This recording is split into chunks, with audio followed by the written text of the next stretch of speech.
Hey, everybody. Welcome to another episode of the Businessology Show. Just like we did in the first show in January, this February show is going to be a show of education. It's kind of a part two of what we went through in part one. You remember part one from January, we talked about the prototype components model for growth, which is a growth model we've developed to help creative service entrepreneurs work through ways to build and scale their companies and prototype their way through that. So thank you for joining us again. And we do want your feedback. So if you'll give feedback to us on Apple Podcasts, leave a message there. Of course, give us the highest rating stars if you love the show. Or you can email us info@Blumer CPAs. And just give us information and feedback about how you like this education. Of course, we do audio, and this is a video podcast too that we put on our YouTube channel. And so I'm going to be going over some slide decks that if you're on audio, you can't see those, obviously. But what you can do is go to the Businessology Show website, and you will be able to download these slides. The link will be in the show notes. And why do we do this? Well, as you can see on the screen, we actually teach this to creative service entrepreneurs. So we have, meetings like Fusion Agency Summit. This is coming up. We're still working on the dates, but this is coming up soon. A live event, 3-day event in Greenville, South Carolina. And also on the screen is our prototype masterclass. This is an agency group. And so when we ran this last year, it was extremely successful. It goes really deep into a lot of these concepts. And that begins July this year, 2022. So we'd love for you to go to blummercpas.com, and you can find a link in the coaching program's top navigation, and you'll find this agency prototype masterclass. It's really cool to go through a masterclass, 90-minute monthly meetings with other agency owners. And one thing we do is take you through a deep-seated it is a matrix-based database spreadsheet of homework. So you're doing a lot of somewhat scientific tracking of a lot of your organization based upon these components. So really valuable. So join us there, Agency Prototype Masterclass, and thank you for joining us on the show. So let's dive in to the education. And if you remember, what I'm showing on the screen now is what we call our prototype components isometric. So it's really the visual foundational framework we've created and developed to help you know how to manage and balance a service-based organization. So just like we talked about last time, and we're not going to go into a lot of depth on this tool because that's what the first month's teaching in January was about. But you can see visually that it is a balanced model. So you see market on one side and service on the other side. And then as you walk through the numbered 10-box component steps, it kind of brings you through an ability to scale and grow really and assess and uncover some of your issues of growth too. So that's what this model is meant to do. So if you do things like you build your company in a misordered way, and building your company in a misordered way means you've started on one of these component models that really was not in order.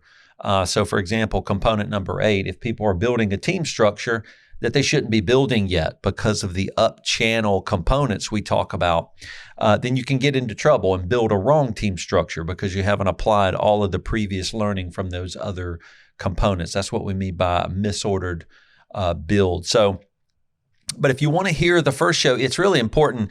This show is going to be really based upon a lot of the things we talked about in the first show. So the first show is kind of the introduction. This is a deeper dive into one particular part of this model. And if you could see it on my screen, the part we're diving into is called the scaling L. And the scaling L, you can see it looks like an L, is a blown out part of this components model. And it involves a particular, growth of components, which is 7, 8, 9, and 10. And the reason we call this the scaling L, this L shaped in the form of an L in this component, this is really where being able to scale your company happens. Or when you struggle, you're going to struggle in the scaling L, typically or operationally, to get this thing off the ground, to get it working, and to get it growing with the right team, processes, rhythms, and things like that. So, before we get into this, let me just jump, before we talk more specifically about parts of this, I want to hit on some principles around the scaling L. So first thing we like to say is the size of the component 7 revenue pipe matters. And what does that mean? Well, when you talk about a pipe, you talk about the circumference, the width of it.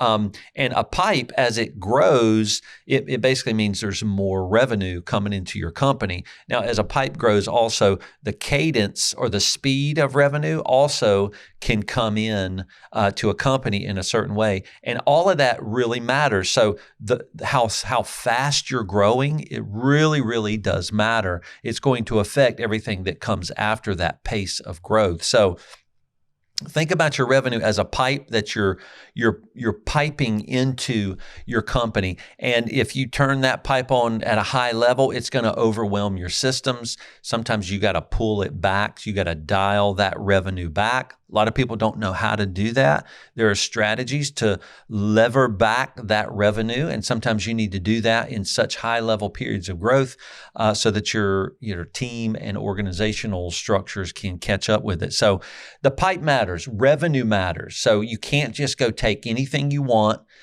into your company. It has to match what your team is ready to receive and the processes and systems you use to deliver that revenue and the promises you make in scope.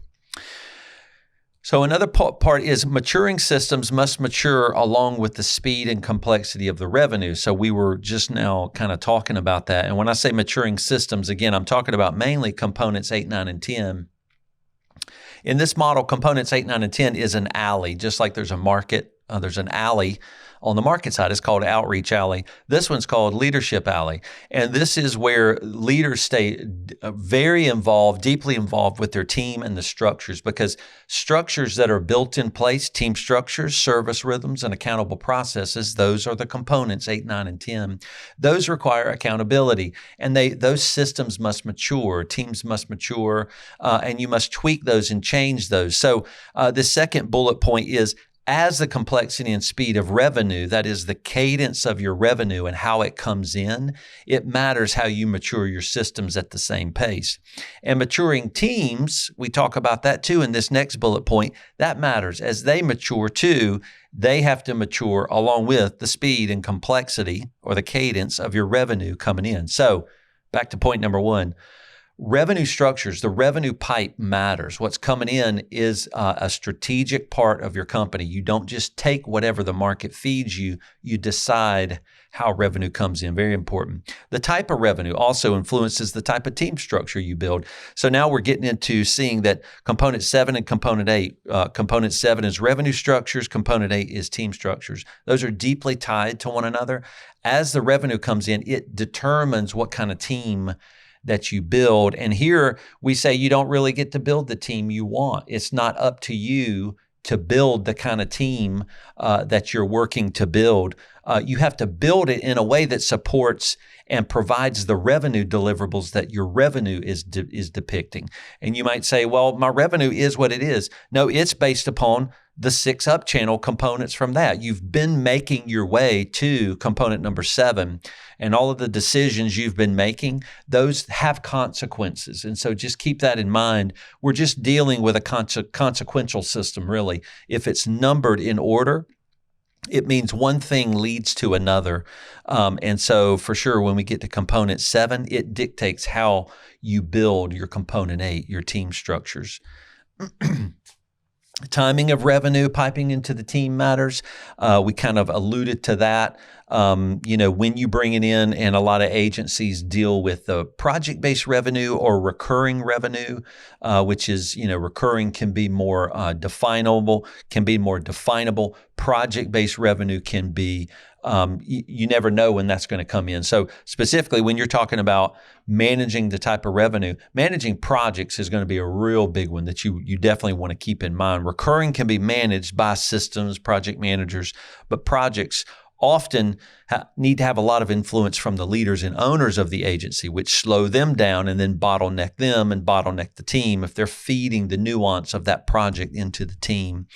And then this last step, missteps in balancing the scaling effects will overwhelm the agency owner as they absorb all loose capacity. And basically what we mean by that is if you don't monitor the revenue and how it comes in, and you don't also work on the leadership alley, components 8, 9, and 10, to mature those systems, then what you're going to have is an overwhelmed system. And you know what? Those systems and the team, it's not their job to just deal with it and fix all of that. That really falls to the entrepreneurial owner. You're the one who has to absorb what we may call loose capacity that really has nowhere to go. It doesn't have the technical team member it needs. You don't have enough people, maybe you don't have enough design capacity to commit to a certain design deliverable or a revenue project that you just brought in. And what'll happen is it always falls on the plate of the entrepreneurial owner. And so those are things you want to keep in mind. You can blow your life up. You can really become overwhelmed as an entrepreneur if you don't keep those in mind. So what we see here now is a deeper look, a more close-up look at what we call the capacity exchange bridge. I wish I would have put the title of these slides up here, capacity exchange bridge. Basically, the capacity exchange bridge is the bridge between 7 and 8, components 7 and 8. And you can kind of see the agency entrepreneur, you're that little orange game piece right there on the bridge, that capacity exchange bridge. And what capacity exchanges are you making? You're making capacity exchanges between the clients, which are on the revenue structure side, and the team, which are on the team structure side. And so you're going back and forth and making those exchanges. So let's look at that more closely. So in this next view, we see the agency owner has made their way across the bridge over to the team structure's 8 side, where they're making an exchange with that team. They're basically saying, give me all of your loose capacity, and in return, I'll give you some money. And so what the owner is doing is they're saying, I'm giving you money in the form of payroll. And you see all those little C's written on this area. Those C's are the loose capacity that the firm entrepreneur then needs to package. So if they come back to the middle of the capacity exchange bridge, this firm entrepreneur takes all of this loose capacity purchased from multiple different team members, right, and exchanged for payroll. They're now going to package it into a neatly tight scope. And when they do that, they go back to the other side on the capacity exchange bridge to the clients on the revenue structure, component 7, and they now exchange this really well-packaged and well-defined scope in the form now of the clients giving us money, right? And so now they're going to give us revenue. That's the kind of money they're giving us. And you're always making that exchange back and forth. So think about when a new project comes in, you're like, okay, that's a brand new thing we're going to do for a client. They're ready to pay us. You've just jumped onto the capacity exchange bridge, and you've now got to think, all right, I think I know what kind of capacity I'm going to sell and for the revenue to the clients. Now you've got to go to your team members, and you've got to make sure you got the right amount of capacity from that team member so that you can deliver the promises you make in scope. Now, these next screens are just talking about, these next two are talking about the subversive nature of capacity and scope if you don't get it right. So here, this agency entrepreneur has gone over to the other side of the capacity exchange bridge to component 8, team, right? This is where they exchange loose scope in the lives of these team that are going to devote their time to the agency. And the agency's like, I'm going to give you money for that. If you don't get this done right, you see what happens underneath the bridge, and this is not often planned, but you see it's a subversive way where scope seep can be a part of this fallout where you don't control the capacity you've purchased and exchanged it well with the team. So if you don't invite team into an accountable relationship where they are collaboratively working with scope, they may seep out some of the scope to the client unknowingly, or it can be based on fear to bring it up that they shouldn't be doing that for the client, or they could just be a designer who wants to do their best work and they just can't stop themselves from making sure the logo is exactly perfect the way they want it to be. Scope seep a lot of times can happen when we've not trained our team to know when good enough is good enough. And that is a way that you deliver. That is a way to look at really the finite nature of capacity. So sometimes something has to be good enough, and that's because you have to deliver. Delivering is sometimes more important than it being accurate, because accurate really is a subjective judgment that a creative individual could make. So if you don't make that exchange well with your team, scope seep could be a result. You also have that on the other side. So here we have an image where the agency entrepreneur has gone to the client side. Now they're making an exchange for revenue. And if you don't manage the client's consumption of the value that you output on a regular basis, your clients do need to be held accountable to consume the value you're outputting. That's really important. But if you don't monitor and manage that in an accountable way, then scope creep can be a result. And you see scope creep depicted here. It's underneath the capacity exchange bridge. And again, it's that subversive nature where scope is leaking out of your agency, which is really, really bad because scope is your money. That's all you've got to make money with. And if you don't monitor it or know the theory of how you gain or manage or monitor scope through capacity, then you're going to get in trouble. Scope creep is where clients will creep their way into asking for more and more. Now, scope seep and scope creep are very similar, right? Because it's both sides kind of creeping in and leaking out capacity that is not being detailed properly. It's not listed anywhere. It's not being paid for, and money is not being exchanged for that capacity going one way or the other. So clients can scope creep their way into a company.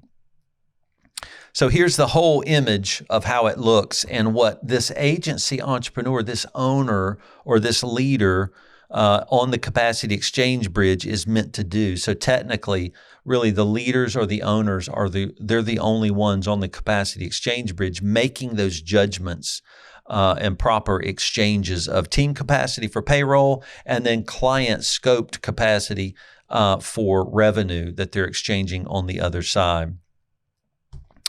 So let's look at, that was some visuals where I wanted to, introduce on the scaling L, I wanted to go ahead and introduce the capacity exchange bridge. Now we're going to look and try to define these between the components. And I've got team, agency, and clients on here. And that's the three main things we're dealing with. We're always dealing with when we're looking at capacity exchange. We're dealing with the team and how the agency owner does things or leads things, and then how the client responds to those things. All of those capacity exchanges are really key. And so we're going to look at exchange for capacity and then exchange revenue for scope. One's on the left-hand side, one's on the right-hand side of the capacity exchange bridge. Now, as we look at this, we're also going to look at something I call exchange forces. So as you look at the capacity exchange on one side or the other, there's an exchange force that's really overall driving the relationship for that. And we're going to look at that in a minute. And then on the right-hand side, I want to list some clarity levers, however you want to say that word.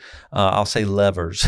Clarity levers are these things that you grab and push and pull that really bring about a better management of the exchange in these certain areas. So I'm going to be talking to you about clarity levers between the team and the agency. That's the capacity exchange that owner makes over there on component 8, team structures. And we're going to be talking about capacity levers where the agency makes exchanges over on component 7, the revenue structures component with those clients. So let's dive in. So one thing I want to depict here to start off with is that the agency makes the exchange with the team. And what are they exchanging? Well, the agency gives money to the team member and they call that payroll. And then the team returns to them capacity, and we'll just say, for simplicity's sake, in the form of time. A lot of times people think capacity, they think time is equal, and that's not exactly right. We have more deeper teaching and understanding about the theories of capacity management. It's not just time, but time is a large portion of what we may call capacity. So when that exchange happens, the main exchange force going on there is ongoing leadership. And why do we say that's the main ongoing, exchange force? So when you're making an exchange with your team, it's not a one and done thing. So when you ask that team member, to say, hey, give me your capacity, that is, commit a certain level of hours to me, that's going to require accountability. You're going to have to stay with that team member and invite them into an accountable relationship, because that team member could get distracted. Things could happen in their life. One project could become overwhelming and they forego working on another recurring project that a client always expects every month. So leadership is really key for you as the agency owner when you're making the exchange of capacity with your team. When you say, hey, I'm hiring you, I want 40 hours in return, here's your salary. Those are now your hours. Those are the agency's hours. And that feels funny to say, but you've made an exchange, and it's an important thing that you're saying those hours in your life now are places I get to lead you. And I'm going to lead you with care and accountability and empathy and all those things, which is what great leaders do. But it is going to take leadership, and team will not just consistently output capacity at a level, because they're humans, right? You can't mandate efficiency in a human. And so leadership is the thing that is the container that holds everybody true to their commitments. And of course, entrepreneurs sometimes lack that container, that structure to hold them accountable. And it's why entrepreneurs struggle a lot of times, because they don't have a structure that somebody is helping them sit within to be structured. And they do need that. Team members need it. So do the entrepreneurial owners. All right, now let's look at the exchange back on the other side, which is the exchange that the agency owners makes with the clients. And that's basically what you're doing there is you're exchanging scope, right? It's the capacity from the team defined and packaged into scope, which is what goes in a contract. And you're giving that to the client, and they're returning to you revenue. And so what's the ongoing exchange force there? I call this transactional specificity. That's the ongoing exchange force. And people have laughed at me for saying that. It's a funny phrase, but basically leadership is this fluffier way for you to hold a group of people accountable to the commitments they've made to an organization that has a mission or a purpose it's trying to fulfill. But when you're working with clients, you're working on transactional specificity. That is where you're trying to be super specific, very specific about what you're trying to pull off. And you have to be. And that's the thing that manages that exchange force. The only way a client is going to see value in what you do is really in the specific transactions you deliver to them. It is very results oriented.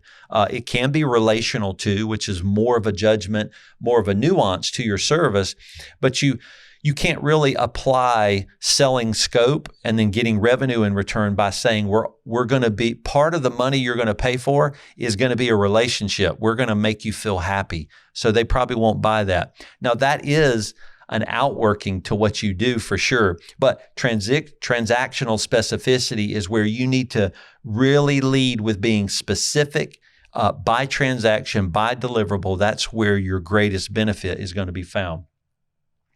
Now, these exchanges are not perfect, so that's what we're talking about. So how do you hold these things accountable? We've alluded to that a little bit, and that's where clarity levers come in, and you can pull and deploy these levers to help you.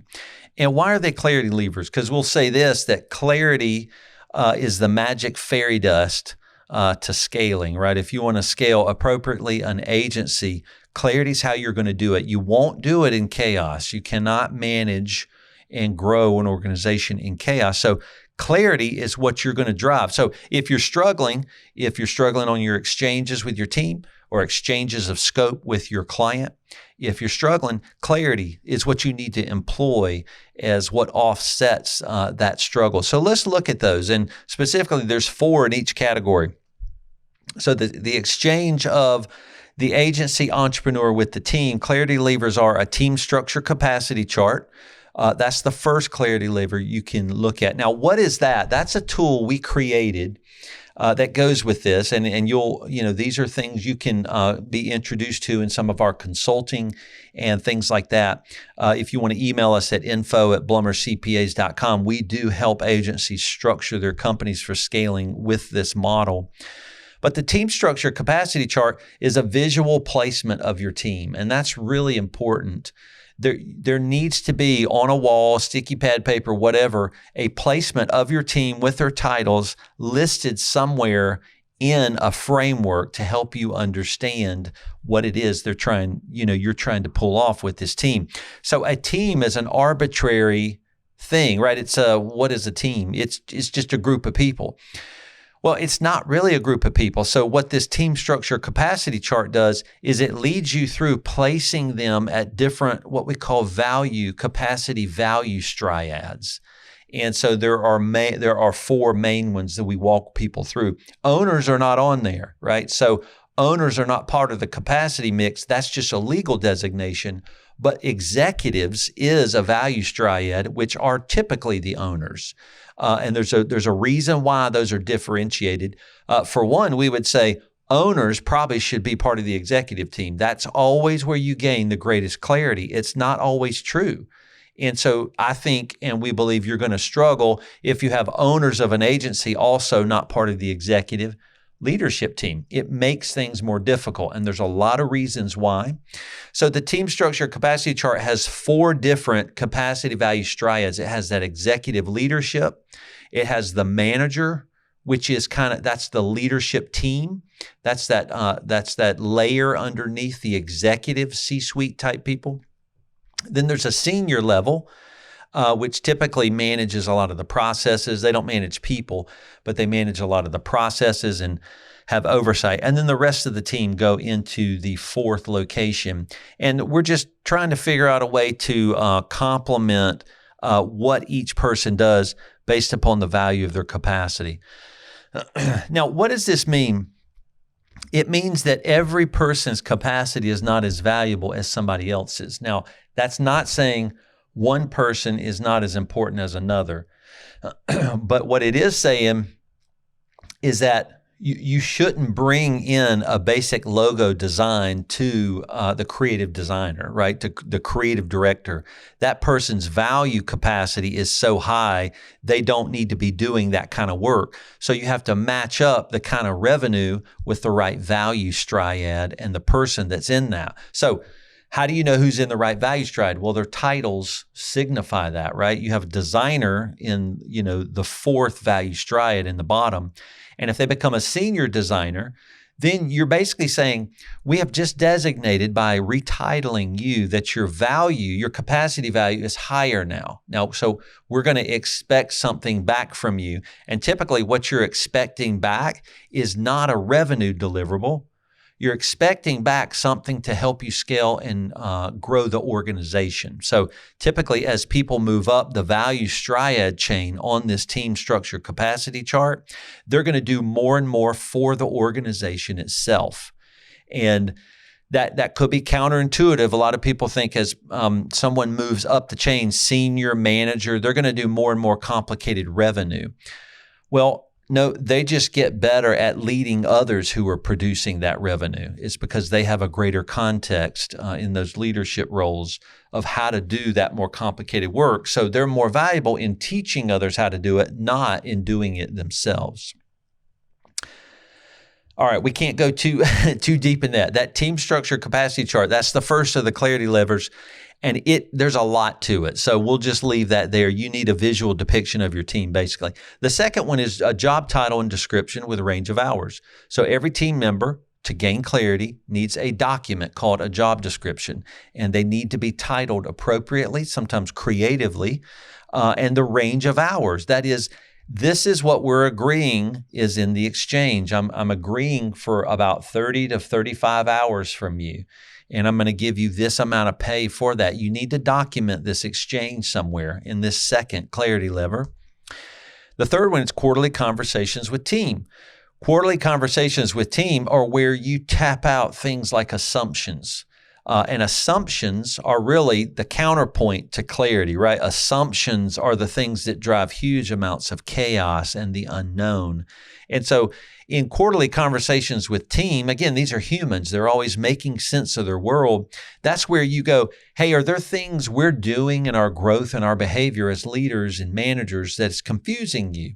Are there some assumptions we're making that you understand what we're doing, but you don't? And what can we clarify?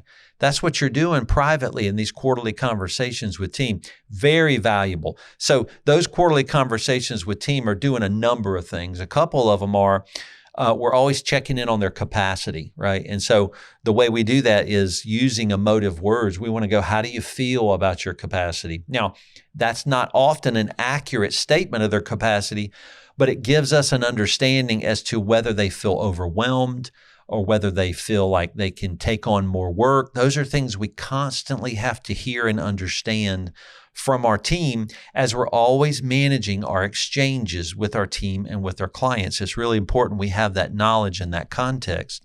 So that's one thing we're doing. And we're also clarifying the assumptions. We're trying to get rid of the assumptions that they may be making about our growth or our decisions that are not true. And we want all of that gone because we need clarity. It is the magic fairy dust of scaling. So we're always seeking out clarity. And then the fourth one, this is the fourth clarity lever that we can deploy and pull in the exchanges that we make with our team. And project management huddles are the fourth one here. There are many clarity levers, but these are really key here that we find. These are great things to implement in a company to kind of structure it up. These are ways you can structure up your company if you're struggling with team not doing their work or clients being confused as to how you're serving them. And project management huddles are just, the agency space is pretty familiar with project managers. Project management huddles are really a focus on the technical work and particularly the planning and the prioritization of that work. And so what we try not to do is have the creative professional also plan and prioritize their work. Now, in smaller companies, that does have to happen, right? Because you might not have a project manager. If you've got one or two people in your agency, the owner may be the project manager on top of all the other hats that she is wearing at the same time. But as you grow, project management can be a key strategic position you put in place. So that project manager is now meeting with teams and helping them plan and prioritize their work to match up with the deliverables promised in the scope of the contract. So, and that's always bringing clarity to the work and its timing, right? Because deliverables are based upon timing, and there are expectations that the client expects around that. All right, let's dive into some clarity levers on the exchange that we as agency owners make with our clients. When they pay us revenue, that's a payment, and we give them back scope. That's the exchange we're making in this force of transactional specificity. What are the clarity levers we can pull here? First one's project management, software tasks with dates. Of course, piping all of your contracts and your scope into project management software is key. That's really important. And of course, a project management software, a good one, will always have dates assigned to it. I wish dates were sometimes required, but they're not always required.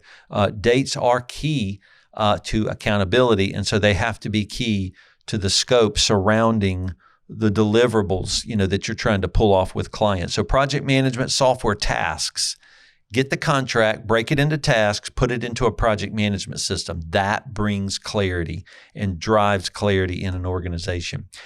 Feedback loops, that's the second clarity lever. As we're selling scope to a client, scope is very nuanced. So when we package our team's capacity, put it in a scope document with our client, we go, okay, this is what we're going to sell you. They go ahead and pay us for it. They agree to payment. But scope, and it changes, it nuances its way through trying to figure out what you mean. A feedback loop is about 3 to 4 months into a relationship with a new client. We want them to feed back to us how we're doing. What capacity are we getting wrong? What are we getting right? What else could we do for you? What are we doing that you didn't expect? We're clearing all this up, right? We don't want them working through their own assumptions. So we're feedback looping that information back into our company that continues to mature us, tweaks our project management tasks. Sometimes we'll rewrite the contract, rarely. Sometimes we'll do an addendum to the contract, which is an additional level of scope that's going to come with another exchange of revenue. So feedback loops are key.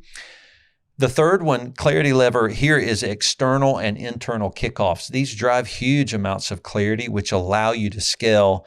And so when we walk a new client through an onboarding into our firm, we're basically, we're asking them to have faith in what we're going to do for them really before, we've even done anything for them. We can get a contract and they can start paying before our team's even done anything. And that's common. And so service-based work takes that kind of faith from that client. And so external kickoffs are where we celebrate that reality. It's like we know onboarding into a brand new firm can be difficult. It can be a fearful thing that you're doing, but you're in good hands, and external kickoffs drive the value realization to that client. You meet the team, you meet them. So it's really a great entrance point into our service. And for us in our firm, an external kickoff is where me and my partner as the leaders, we hand off the relationship with the client over to one of our lead team members. And that now we've assigned that work in front of the client, in front of the team, over to a team member that's going to be the point person on fulfilling the scope in that contract. And that drives a lot of clarity. Everybody knows who their person is. And then we even have that key team member send a welcome email either that day or the day after within 24 hours. And that further locks now the relationship in with the client and the team member and moves it away from the owners and the client, which is an exchange or is a transfer that must happen. And so those kickoffs are the places you celebrate. And we'll go over the contract with that client too at a higher level during those kickoffs.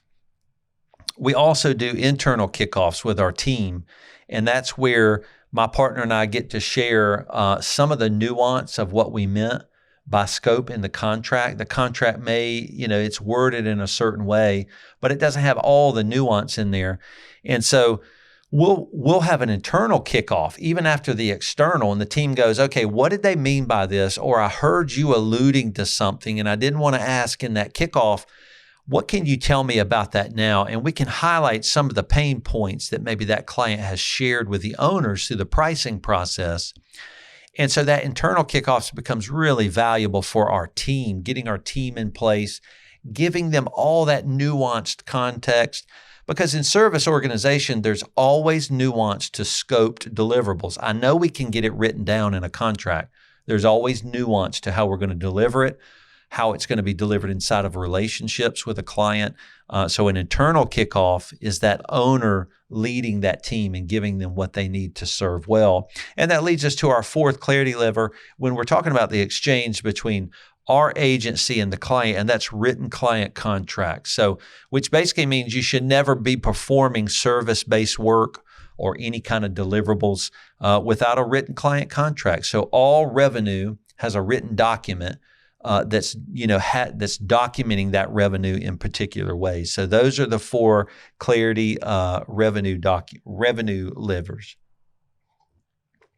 All right, so I take a sip of water. This next slide is going to be our last slide, and we're talking about perspectives and responsibilities in this exchange.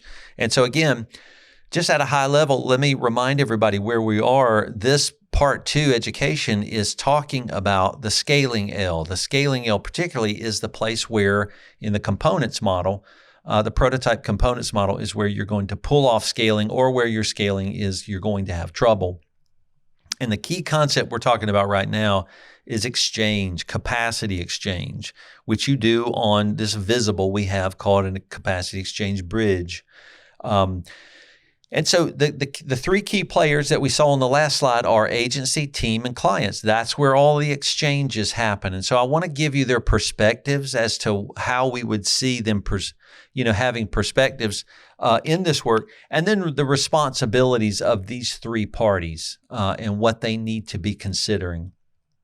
So in the middle, again, the agency is always in the middle on the capacity exchange bridge. They're the ones exchanging with the team on the left and exchanging with the clients on the right. So that's how that always works. And the perspective of the agency owner is really, we call that the balancer. Why is that? Because they're exchanging on 2 sides. The team is exchanging only on one side. The clients are exchanging only on one side.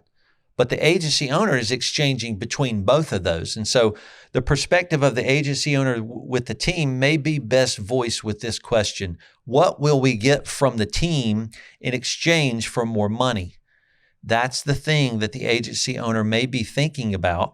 And when they are thinking about the client, they may be asking, what capacity and assignment do we have to make to receive our revenue? These are the things we think about. Now, what would the team be called? Their perspective, you could see on my slide, would be called the keeper. We might call the team the keeper. And here's what they may be thinking in the exchange. What is their perspective?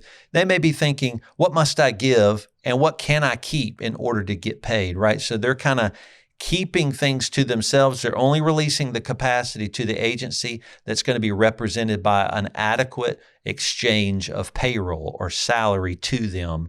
So they're thinking, what do I keep? And what might be the perspective of the client? It might be the consumer. And their question may be, what can we get from the agency in exchange for giving them money? And so the client is there to consume value, and that is their job. And a lot of times we tell our clients, your job is to consume the value of what we output, and it's really important that they do.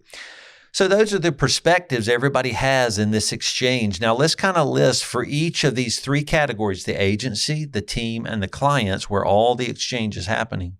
Let's list the responsibilities that each of these categories have. We'll start with the agency in the middle. That's the balancer. That's a difficult role that agency entrepreneurs have in knowing and understanding capacity and managing it.